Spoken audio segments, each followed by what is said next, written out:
অবশেষে ইডির জালে কলকাতা পুলিশের ডেপুটি কমিশনার শান্তনু সিনহা বিশ্বাস। প্রায় 11 ঘন্টা জিজ্ঞাসাবাদের পর বৃহস্পতিবার রাতে গ্রেপ্তার করা হয় তাকে। সূত্রের খবর, ইডি দপ্তরের জিজ্ঞাসাবাদে একাধিক প্রশ্নের উত্তর এড়িয়ে যান তিনি। তদন্তের টানা অসহযোগিতার অভিযোগেই শান্তনু সিনহা বিশ্বাসকে গ্রেপ্তার করে এনফোর্সমেন্ট ডিরেক্টরেট। শুক্রবার সকালে বিধাননগর মহকুমা হাসপাতালে মেডিকেল করানোর পর পেশ করা হয় কলকাতার নগর দায়রা আদালতের ইডির বিশেষ আদালতে। সূত্র বলছে, 5 বার ইডির তলব এড়িয়ে যান শান্তনু। পরবর্তীতে তার বিরুদ্ধে 5ই মে লুকআউট নোটিশ জারি করে ইডি। জাল নথির মাধ্যমে জমি দখল এবং ওই জমিতে অবৈধ নির্মাণের মামলায় তাকে একাধিকবার তলব করা হয়েছিল, কিন্তু তিনি তদন্তকারীদের মুখোমুখি হননি। উল্লেখ্য, প্রাক্তন মুখ্যমন্ত্রী মমতা বন্দ্যোপাধ্যায়ের ঘনিষ্ঠতম বৃত্তে থাকা শান্তনু সিনহা বিশ্বাসের বিরুদ্ধে ছিল একাধিক অভিযোগ। এদিকে জমি কেলেঙ্কারির ঘটনায় অভিযুক্ত সোনা পাপ্পুও ছিল তৃণমূলের ঘনিষ্ঠ বৃত্তে। ওই মামলাতেই বাজেয়াপ্ত হওয়া নথি ঘেঁটে তদন্তকারীদের দাবি, জমি কেলেঙ্কারির ঘটনায় শান্তনুও জড়িত।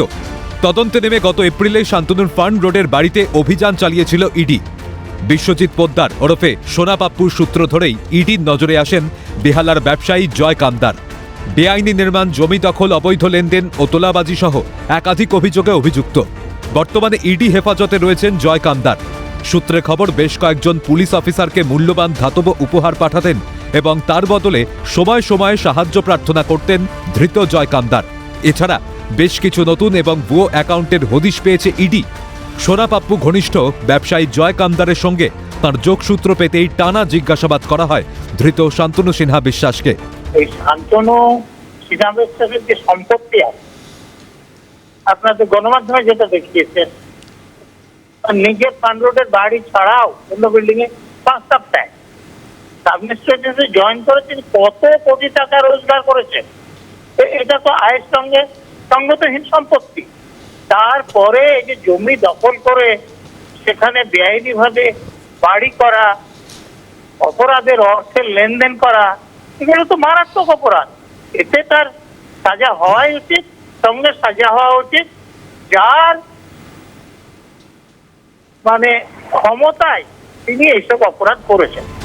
একাধিক হোয়াটসঅ্যাপ চ্যাটের প্রসঙ্গ উঠে আসে ইডির জিজ্ঞাসাবাদে। সূত্রে খবর, শান্তনু সিনহা বিশ্বাসের ব্যবহৃত বিভিন্ন মোবাইল নম্বর নিজের মোবাইলে শান্তনু দা নামে সেভ করে রেখেছিলেন জয় কামদার। ইডির অভিযোগ, জমি ও বাড়ি দখলের জন্য বিভিন্ন থানায় যে অভিযোগ দায়ের করা হতো তাতে শান্তনুর মদত ছিল। শুধু তাই না, ব্যাংক অ্যাকাউন্ট ডিটেলস থেকে জানা যায় পুলিশ কর্তার 2 পুত্রের সঙ্গে জয় কামদারের লক্ষ লক্ষ লেনদেন চলেছে। এমনকি শান্তনুর ফার্ন রোডের বাড়িটিও বিতর্কিত সম্পত্তির ওপরে বেআইনিভাবে তৈরি। ইডির হাতে আসা একাধিক তথ্য থেকে কার্যত স্পষ্ট হয়, জয় এস কামদার এবং শান্তনু সিনহা বিশ্বাসের পরিবারের মধ্যে ঘনিষ্ঠ যোগাযোগ ছিল এবং বিপুল অর্থ ও সম্পত্তি যৌথভাবে পরিচালনা করা হতো। সেই টাকা কোথায় পৌঁছাতো? মূল মদতদাতা কে? সামান্য সাব ইন্সপেক্টর থেকে কলকাতা পুলিশের ডেপুটি কমিশনার রকেট গতিতে উত্থানই বা কিভাবে, কোন জাদুকাঠির ছোঁয়ায়, তা জানতে তৎপর এনফোর্সমেন্ট ডিরেক্টরেট। ক্যামেরায় দেবাঞ্জন মণ্ডল ও সুদীপ্ত দত্তের সঙ্গে শান্তনু সাহা, অভিরূপা সাহা, অদ্রিজা ঘোষ ও শুভদীপ মান্নার রিপোর্ট, ক্যালকাটা নিউজ।